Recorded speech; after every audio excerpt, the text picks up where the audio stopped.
You are reading file number 1. Subject: the force that makes you delay your own life. The file is now open. Let's throw out the word everyone reaches for first. Lazy. You are not lazy. The record doesn't support it.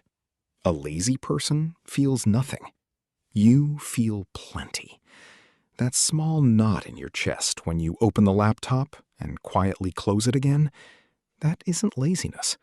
It's your brain protecting you from a feeling.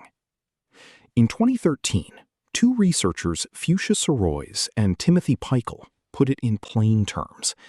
Procrastination isn't a time management problem. It's an emotion management problem.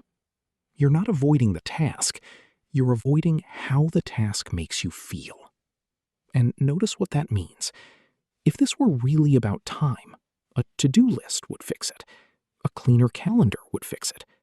But you've tried those, and the task still sits there, untouched. That's the first clue the file offers. You're not managing your hours. You're managing a feeling you'd rather not touch. Hold on to that one line. It changes everything on the pages that follow. Here's how the mechanism actually runs. A task shows up. It can be small, the report. And the second it lands in your mind, it brings a passenger with it. Discomfort. Boredom, maybe. Anxiety. The quiet fear that you'll do it badly. Your brain notices that discomfort and does exactly what brains are built to do. It looks for the exit. So you check your phone. You clean the kitchen. Suddenly, the kitchen is extremely important. And for about 10 minutes, you feel better. That relief is the whole trap. Your brain just learned something. Avoiding the task made the bad feeling stop. So it files that lesson away and reaches for it again tomorrow. Watch it in your own life. The email you've read 4 times and still haven't answered, because answering means admitting you're behind. The text from a friend you actually love, sitting on read for 3 days, because replying now means explaining the silence. The dentist appointment you keep meaning to book. None of these take real effort. Booking a dentist takes 90 seconds. So why isn't it booked? Because the task was never the problem. The feeling attached to it is. And here's the cruel part of the design. The future version of you, the one who has to do it tonight or tomorrow or next week, your brain treats that person like a stranger. Present you takes the relief. Future you gets the bill. And future you always pays. For evidence, the archive goes back to Athens in the 4th century BC and to the greatest orator of the ancient world, Demosthenes, a man with a problem you'd recognize. He knew he needed to practice. He also knew that the moment he stepped outside, the world would pull him away. A conversation, an errand, anything. The pull was stronger than his intention. So he did something strange. According to Plutarch, who recorded the account centuries later, Demosthenes built himself a study underground, and then he shaved off half his hair. Half. He made himself too ridiculous to be seen, so that shame would keep him inside, and his work wouldn't get interrupted. For 2-3 months at a stretch. Now, we file this one honestly. Plutarch wrote it long after the fact, and historians can't fully confirm it happened. But that's exactly why it earns a place here. Because true or not, someone 2,000 years ago understood this mechanism so well that the story survived. Demosthenes didn't try to win the fight against the urge to leave. He knew he'd lose it. So he built a world where leaving wasn't an option. But here, the file takes a turn, because the harder you fight this force head-on, the stronger it gets. The reason why is on the next page. So let's ask the uncomfortable question. If avoiding the feeling is the goal, what is the feeling, really? Underneath a lot of chronic procrastination sits one quiet equation. I am what I produce. If the work is good, I'm good. If the work is bad, I'm bad. Once your mind has signed that deal, an unfinished task becomes strangely safe. A report you never start can't be judged. A dream you keep getting around to can never actually fail. As long as it stays in the drawer, it stays perfect. And here's the uncomfortable part. Procrastination isn't weakness. It's protection. It's a shield you hold up between your effort and your sense of worth. A shield works. That's the whole problem. It really does keep you safe.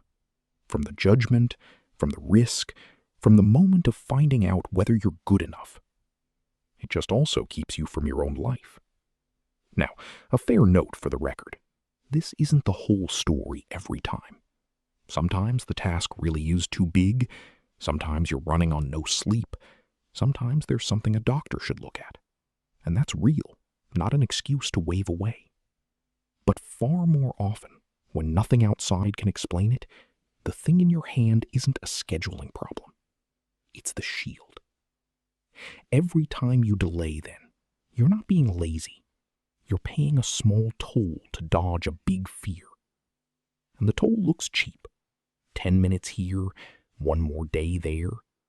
Until you look up one afternoon and realize the fear quietly cost you the thing you actually wanted. And now we reach the oldest page in this file. Because this is not a modern problem. It only wears modern clothes. 2,300 years ago, Aristotle gave it a name. Akrasia. Acting against your own better judgment. Knowing clearly what you should do and doing the other thing anyway. He wrote about it in the 7th book of his Ethics, and even he was puzzled, because on paper it shouldn't be possible. Why would anyone choose the worst path with their eyes wide open? But the sharpest record comes from the desert. Around the year 375, a monk named Evagrius Ponticus was watching his fellow hermits, and he noticed something that struck at the same hour every single day.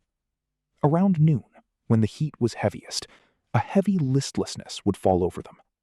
They'd stare at the door. They'd feel that whatever they were doing was pointless. They wanted to be anywhere but there. Evagrius gave it a name too. He called it the noonday demon. Not a metaphor to him, a real assailant that arrived at midday and hollowed a man out from the inside. We have a different name for the noonday demon now. We open a new tab. So the file closes with what to actually do. And it isn't a productivity trick. Stop fighting the willpower war. You'll lose it. Demosthenes already showed us that. Instead, do the thing these old records keep pointing at. Name the feeling. Before you reach for the phone, stop for 1 second and ask what you're actually running from. Then say it, in one word. Bored. Afraid. Overwhelmed. That's the whole move. Naming an emotion quietly drains some of its power, and just like that, you're dealing with a feeling instead of obeying it. Then, one rule for the task itself. Don't commit to finishing. Commit to opening the file. 5 minutes. That's the entire agreement. Not write the report. Just open the document and look at it. Almost every time, the dread turns out to be worse than the doing, and starting was the only hard part. You don't need more discipline. You need to stop treating a feeling like a command. The archive will keep records. You finished the task. The record shows it. The report went in, the email got sent. So why does a voice still whisper that you didn't really earn it? That you fooled them? That is file number 2, already on the desk. For the record, when did this pattern last run in your life? Testimony goes in the comments. This case is closed, but the archive never is.